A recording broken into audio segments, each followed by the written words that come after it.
அஸ்ஸலாமு அலைக்கும் friends, welcome to my channel Maisra fashion.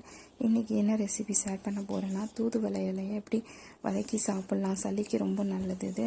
அதை தான் ஷேர் பண்ண போகிறோம். ஒரு கடாயில் நல்லெண்ணெய் ஊற்றிக்கோங்க.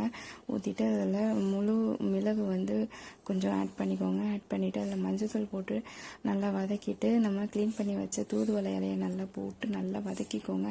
எந்த அளவுக்கு வதக்கணும் அப்படின்றத பார்த்தாலே உங்களுக்கே தெரியும். நல்லா வதக்கிட்டு இது சூடு ஆறினதுக்கப்புறம் அப்படியே எடுத்து சாப்பிட்டோன்னா சளிக்கு ரொம்பவே நல்லதுங்க. இதே மாதிரி நீங்களும் ட்ரை பண்ணி பாருங்கள். என்னோடய சேனலை சப்ஸ்கிரைபே பண்ணாமல் நிறைய பேர் பார்க்குறீங்க. ப்ளீஸ் சப்ஸ்கிரைப் பண்ணுங்கள், லைக் பண்ணுங்கள். சப்ஸ்கிரைப் பண்ணி பாருங்கள் ப்ளீஸ், லைக் பண்ணுங்கள்.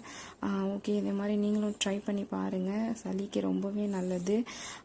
இந்த மாதிரி செஞ்சு சாப்பிட்டு பாருங்கள், சளி நல்லாவே கேட்கும். இது மாதிரி ட்ரை பண்ணி பாருங்கள்.